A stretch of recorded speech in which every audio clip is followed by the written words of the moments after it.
Dr. Frankl, what is the difference between people who are able to pick themselves up, get over life's problems, and those who are not? The decisive factor is decision, the freedom of choice, the freedom to come up with a decision. It should be, I would like to become this way or another, in spite of conditions that should only seem to fully determine my behavior. I wish to act freely as a responsible being, which is a human being. I wish to act in accord with heredity and environment, owing what I become to them, but also, if need be, in spite of the worst conditions. This is exactly what you could watch and witness under severe, extreme conditions of stress or of tragic conditions. Just think of people living for several years under the worst conditions of a prisoner of war camp. There's a whole body of psychiatric literature about that, or for that matter, in concentration camps. And this is what should be acknowledged. People are free, and if you watch or study the lives of such people in just a detached, down-to-earth, empirical, strictly empirical, scientific way and fashion, in another way than you presented it and you commented it in another way, then people get the picture, the impression of a human being as something, not someone, something that is fully determined. Whereas they don't recognize and acknowledge the freedom and the responsibility for themselves, the responsibility for making something or someone out of himself. So your basic philosophy is that life has meaning under all conditions, but how easy is it when there's a sense of hopelessness, a sense of despair, to recognize this meaning? Let me confront you with a somewhat strange definition of despair. As I'm used to proclaiming is that despair can be explained in terms of a mathematical equation. D, capital D, equals S minus M. What does it mean? Despair is suffering without meaning. As long as an individual cannot see any meaning in his or her despair, he or she will certainly be prone to, in its suffering, I wanted to say, no meaning in the suffering. He or she will certainly be prone to despair and, under certain conditions, to suicide. But at the moment they can see a meaning in their suffering, they can mold it into an achievement, they can mold their predicament into an accomplishment on the human level. They can turn their tragedies into a personal triumph. But they must know for what. What should I do with it? But if people, like so many segments of present-day society and population, cannot find any meaning whatsoever in their lives, cannot see anything meaningful, they more often than not have something to live by, or say at least enough to live by. They cannot see anything to live for. What is the answer to the question, why me? Why did this happen to me? The answer to such a question is nothing that a psychiatrist or any other type of a scientist can come up. But I would not share the opinion of, say, Jean-Paul Sartre, who said we have to accept and to shoulder courageously, heroically, the absolute meaninglessness of our lives. But what I think is rather that what we have to accept is the incapacity of our humanness, the incapacity to recognize the ultimate meaning in intellectual or merely rational terms. This is the only thing we have to accept. But still, we may believe in an ultimate meaning, but to lead someone, say a patient, to eat the way for him to such a belief, to faith, is of course not the business or job to be carried out by a psychiatrist, but rather by a theologian. Tell me, to what extent do you feel we have choices in the things that befall us? Our freedom is a finite freedom, a limited freedom. That is to say, a human being is never fully free from conditions, be they of biological or psychological or sociological kind. But the ultimate freedom is always and remains always reserved to ourselves. That is the freedom to take a stand to whatever conditions might confront us. How we react to the unchangeable conditions is up to ourselves. In other words, if we cannot change a situation, we have always the last freedom to change our attitude to that situation. Dr. Frankl, give me an example of meaning that can be taken out of a situation of despair. I once received a letter from a young Texan student who told me his own story. At the age of 17 years, he had an accident when indulging to his diving sport. And from that time on, he was paralyzed from the neck down. And he wrote to me, "I broke my neck, but it did not break me. I am at present helpless, and this handicap will remain with myself apparently forever. But I have not given up my studies. I went, because of my own helplessness, to help other people. I want to become a psychologist, to help others. And I'm sure," he wrote to me, "that my suffering will add an essential contribution to my ability to understand others and to help other people." This man, three years later, was invited by me to deliver a lecture, to read a paper at the 3rd World Congress of Logotherapy taking place at the University of Regensburg in West Germany. He was brought in and with his wheelchair by a plane from Texas to West Germany and delivered a lecture under the title, "The Defiant Power of the Human Spirit." The last sentence read, "I know that this is true because that man was me." For a quarter of a century, I had the honor to be the director of a neurological department at a general hospital. And believe me, throughout that time, I had ample opportunities to watch and witness how even young people could master their fate. Young girls, for instance, that had danced a weekend before in a disco, then were paralyzed due to a brain tumor or a tumor of the spinal cord, a neoplasma of the spinal cord. Or how young men who the last weekend still were skiing in the Austrian Alps or driving their Yamaha motorcycle, could no longer move a leg.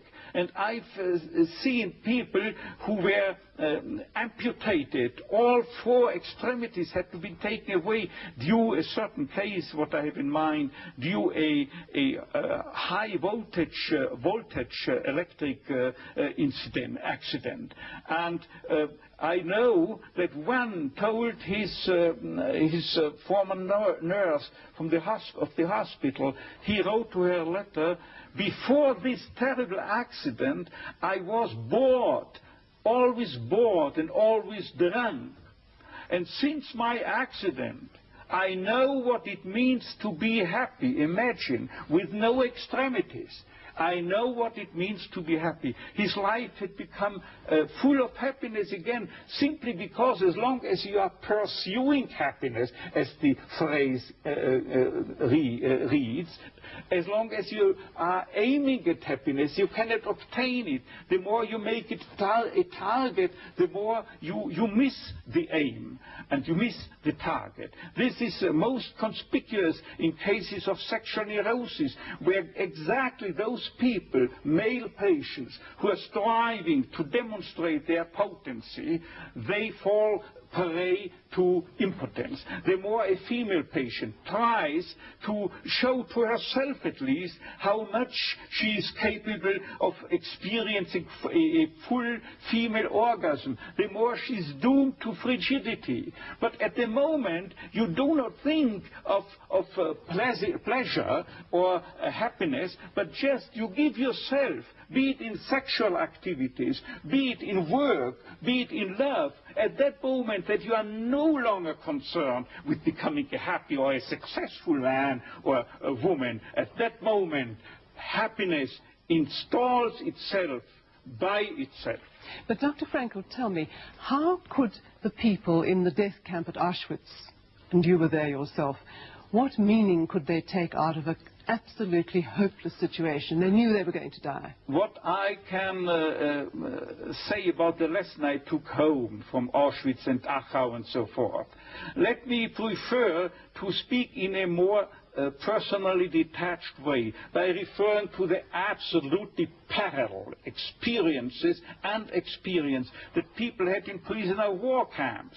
The literature, psychiatric literature in the field of psychiatry of POW camps shows, independently from each other, that psychiatrists found out that those inmates or prisoners were most likely to survive the camp period. Those, I say, who were orientated toward a future, orientated toward becoming free again in the future, and most importantly, oriented to a meaning that they had to fulfill in the future, a task that they had to complete in the future, and or to be reunited with their beloved people in the future again. Let me just recount an incident that happened to me in one of my own concentration camps. I was confronted within a couple of days with 2 people, 2 comrades, the one of whom I knew that they are prone to suicide. Now what happened? I asked both why they wished to commit suicide, to take their lives, and without knowing, independently from one another, they told me, see doctor, I've nothing to expect from my life anymore. And you know what I improvisingly asked them? Now listen, isn't it conceivable that instead life expects something from you? And then it turned out that one of them was expected by his own daughter, whom he loved above all. In the United States, she had already succeeded in emigrating. And the other then frankly told me and confessed that there was a series of books that he had written and or edited in the field of geography, it was, as far as I remember, and he wanted to complete this series of books. And at that moment there was something like a Copernican reversal. Suddenly the scenery had turned 180 degrees around. Suddenly they saw they have to do something for the world and not waiting until the judgment is issued, death or survival. But these very people had the highest chances to survive under equal circumstances, of course. What I mean is that millions had to die in the concentration camps, particularly in Auschwitz, as you might know, and millions and hundred thousands of them were certainly oriented toward a meaning, if for no other meaning, in religious terms. And they had to die, as they would have said, le Kiddush Hashem, for the glorification of God, out of their own beliefs in the gas chambers. So even at the moment of death, they were able to take meaning out of that moment of death. Exactly.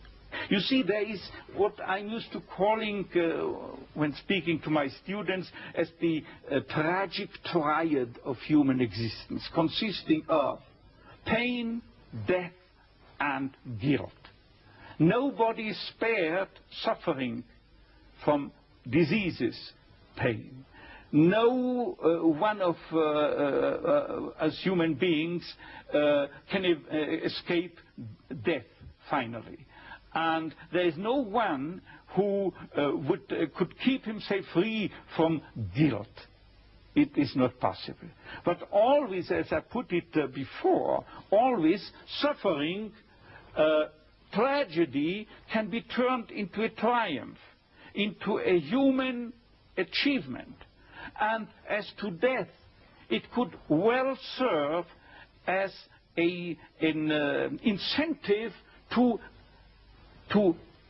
responsible action, because unless we were mortal, imagine if we were immortal, then we could postpone everything. There were no hurry. There were no need to do something right now. But there is a wonderful word of an author who has not written but said it about 2,000 years ago. You find it in the Bible. It is Hillel, Hillel, who once said, if I'm not doing it, who will do it? If I'm not doing it right now, when shall I do it? But if I'm doing it only for my own sake, what am I? This means no really human being. Because a human being is not someone as psychotherapeutic systems depict the human being. He is not someone that is concerned primarily and originally with complexes, conditions, conflicts, and problems going on within his psychological system, intrapsychically, as it were. But normally, fundamentally, originally, primarily, basically, any human being is concerned with something out there in the world, is concerned with someone out there in the world, a work to do, a job to complete, a task, a meaning, a mission in life waiting for him exclusively to be materialized, to be actualized by him and by no other person. Right now, who else if not he? And finally, this he doesn't do for himself, for his tranquility, for his discharge of tensions, for his inner equilibrium, for getting rid of the stimuli of the superego which is dissatisfied, or obeying the father image. But he's doing it for the sake of a cause to serve, or another person to love, and never for himself only. Thus, this is what man can do. And imagine if he were not mortal, then he could postpone everything. There would not be the 1/3, the 2/3 of Hillel's dictum. There would not be sense in the formulation when if not now, because he's immortal. To get back to suffering and despair, sometimes it seems that some people seem to have a much heavier load than others. Do these people not feel after a while, can I still continue to take meaning? You wouldn't believe it.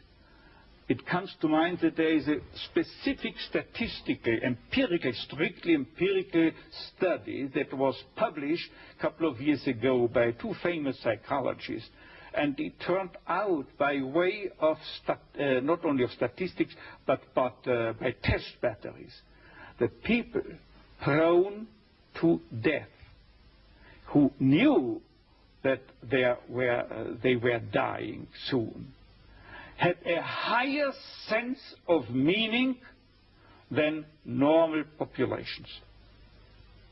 And if I tell you the story that the dean of the School of Nursing at the University of Texas, in the Texas Medical Center in Houston, a famous center, she wrote me of a case of a young girl, very young girl, about 17 years of age or so, who was paralyzed totally, also up to her neck, and could only, by use of a mouth stick, type letters. And Dean Stark, that nurse, told me within 3 lines, I remember this letter, she told me that that girl is reading newspapers day by day, watching television, and as soon as she comes across an individual in a tragic life situation, she types with the mouth stick on the typewriter letters offering them consolation and comfort. And she has some credibility, believe me. And she, the Dean Stark, says she's full of confidence. She has a strong sense of abundant meaning in her life, while others who cannot see meaning under the best conceivable of conditions take their lives because they are frustrated. They are caught in an existential vacuum, in a sense of meaninglessness and emptiness. I have described it in a book of mine as soon as in 1955. Since that time, it has ever more been increasing worldwide. You find you are facing it not only in Western countries, you are facing it in the so-called third world, you are facing it in communist states, and communist psychiatrists also describe it in their literature.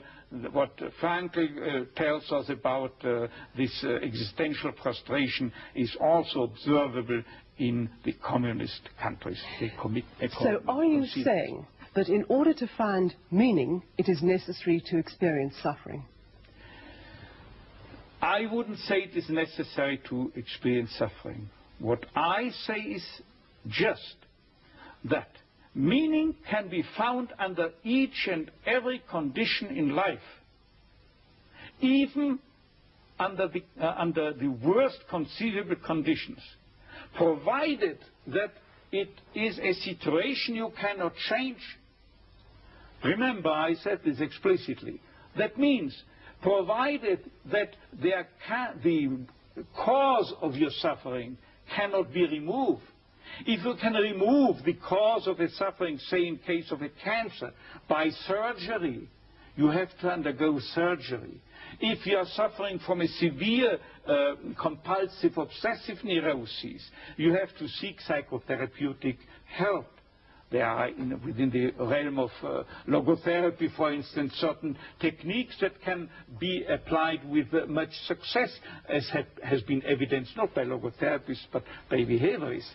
And finally, if you are confronted with sociological conditions that have caused your suffering, then you are called upon to change the situation, to remove the cause of your suffering by political action, for instance.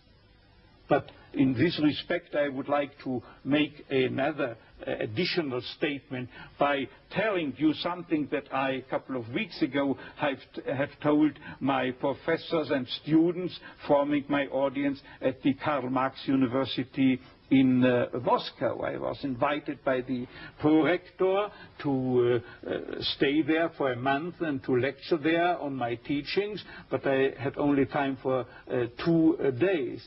And I told them, don't think that I came to you from the West in order to sell you any political opinions. No, I don't come as a politician, but I speak to you on a meta-political level. This means that I recognize only, on a worldwide scale, only 2 styles of politics, or 2 types of politicians.